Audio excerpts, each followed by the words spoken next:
የጅብ ስጋን ግን ብሉ ብሏችኋል። የትኛው ነው የሚቀፋው?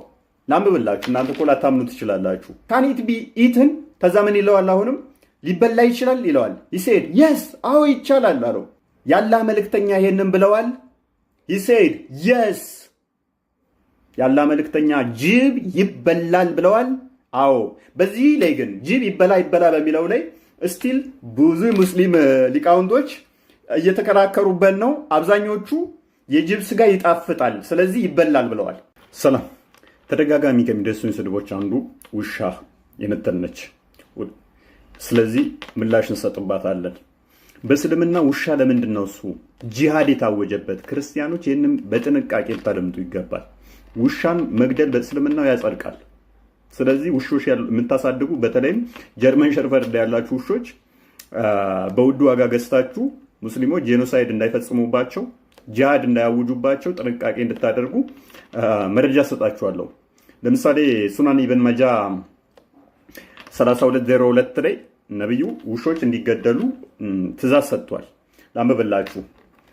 It was narrated that even Umar said, the messenger of Allah commanded that dogs be killed. ምን ብሎ አዟል? ውሾች ይገደሉ ብሎ ነብያቸው አዟል። ይህንን ትእዛዝ ደግሞ ተግባራዊ እንዳደረጉት ሳይ ሙስሊም 1572 ላይ የሱ ተከታዮች ውሾች ሲገሉ እንደነበረ የሚናገር ሐዲስ አለ። ላንብብላችሁ። Allah's messenger ordered us to kill dogs and we carried out this order so much so that we also kill the dog coming with a woman from the desert ይላል። ይህንን ትእዛዝ ተቀብለን ከአንዲት ሴት ከበረሃ ከመመጣ አብሯ ውሻዋን ገለንባታል ይላል። ስለዚህ ያቺ ሴትዮ ለፍታ ያሳደገችውን ውሻ ነብያቸው ውሾችን ግደሉ ብቻ ስላለ ገለውባታል ማለት ነው። እናንተም ክርስቲያኖች እንዳይገደልባችሁ ውሾቻችሁ ሙስሊሞች በዙሪያችሁ ካሉ ጥንቃቄ ልታደርጉ ይገባል። ለምንድን ነው ውሻን የሚገሉት ብላችሁ ካሰባችሁ ውሻ ሴት ልጅና አህያ ጸሎትን ያቋርጣሉ ብሎ ነብያቸው ያምናል። ሴትን ልጅ ከውሻ ከአህያ ጋር መድቧት ሱና ኢብን መጃ 950 ላይ የተዘገበ ሐዲስ ነው። ሴት ልጅ፣ ውሻ፣ አህያ ጸሎትን የሚያቋርጡ እንደ ሴጣን አድርጎ ይቆጥራቸዋል። እንዲቴል እንመጣበታለን። ላንብብላችሁ። It was narrated from the Abu Huraira that the prophet said the prayer is severed by women, a dog and a donkey. ልድገምላችሁ። The prayer is severed by a woman, a dog and a donkey. ጸሎት በምን ይቋረጣል? በምን ከሮፍ ይሆናል? በውሻ፣ በሴት እና በአህያ። ሴትም ልጅ ከውሻና ከአህያ ጋር የምትመደብ መሆኗን በዚሁ ልብ ልትሉት ይገባል። ሌላኛው ማወቅ ያለባችሁ ነብያቸው የሚነግራቸው እነሱ ማያውቁት ውሻ ቤታችሁ ካለ ይላል የሆነ ነገር አይገባም ይላል። ምን ማይገባ ይመስላችኋል? የዱር እንስሳ፣ ሌባ፣ ሽፍታ፣ እንግዳ ውሻ እንዳይገባ የሚከለክል ይመስላችኋል? እንደ ነብዩ አስተምሮ ነው። ውሻ ቤታችሁ ካለ መላእክቶች አይገቡም ብሎ ይሰክሳቸዋል።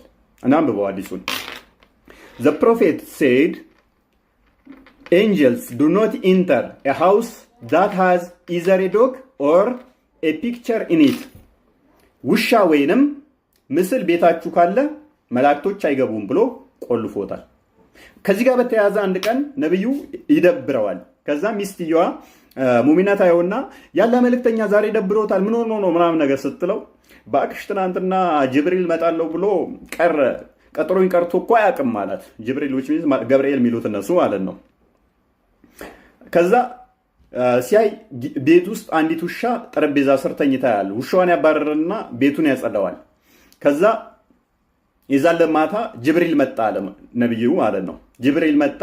ሲመጣ ምን ብሎ ቢጠይቀው ጥሩ ነው? ትናንትና መጣለው ብለኸኝ እኮ ቀረ ቀጠሮ ቀጥረኸኝ ቀርተህ አታውቅም ለምንድን ነው የቀረኸው ብሎ እንደጠየቀው ይናገራል። ከዛ ጅብሪል ምን አለኝ አለ እኛ እኮ ውሻና ስዕል ያለበት ቤት አንገባ አለኝ ይላል። ከዛ ምን ቢያደርግ ጥሩ ነው? ነብዩ ያችን ውሻ እንድትገደል ትእዛዝ ሰጠ። ይሄም ምን ላይ ተዘግቧል? ሱና አልናሲያ 4283 ላይ የተዘገበ ሐዲስ ነው። ይሄ ተረት ሳይሆን እውነተኛ ሐዲስ ነው። ገብታችሁ አንብቡት። ሌላ ልጨምርላችሁ። ሙስሊሞች ብዙ ጊዜ የማያውቁት ነገር አለ። ውሻን እንደ ነጃሳ ነው የሚቆጥሩት፣ እንደዚሁ ቆሻሻ ነገር አድርገው ማለት ነው። ውሸት ነው፣ እንደዛ አይደለም። ሐዲሱ ሌላ ነው የሚለው።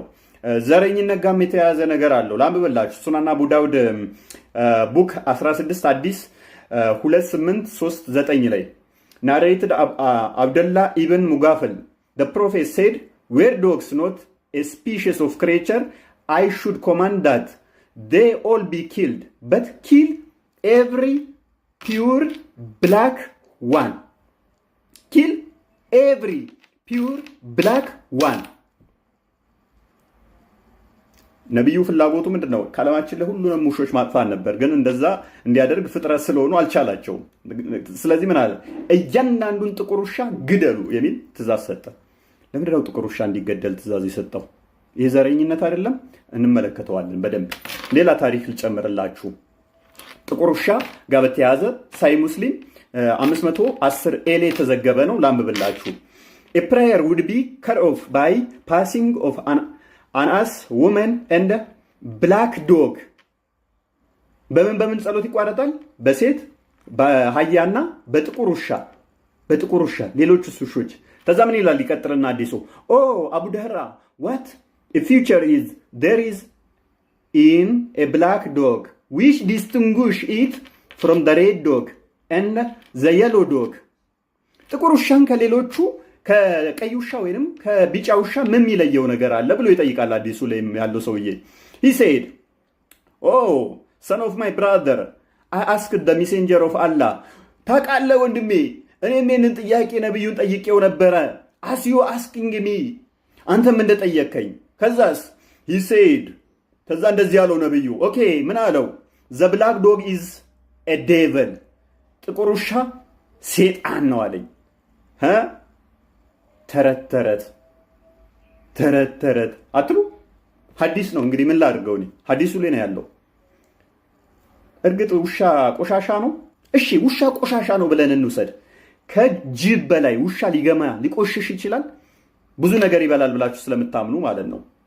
ጅብ የማይበላውን ውሻም ይበላል አይደለም? ጅብ እንደውም የተሻለ ጥንብ ሊበላ ይችላል ከውሻ። ውሻን እንዳታሳድጉ የከለከላችሁ የጅብ ስጋን ግን ብሉ ብሏችኋል። ጀሚዓል ተርሚዚ 851 ላይ የጅብ ስጋን መብላት ነው የሚሻልህ፣ ውሻን ማሳደግ ነው የሚያረክስህ? የትኛው ነው የሚቀፋው? ላንብብላችሁ፣ እናንተ እኮ ላታምኑ ትችላላችሁ።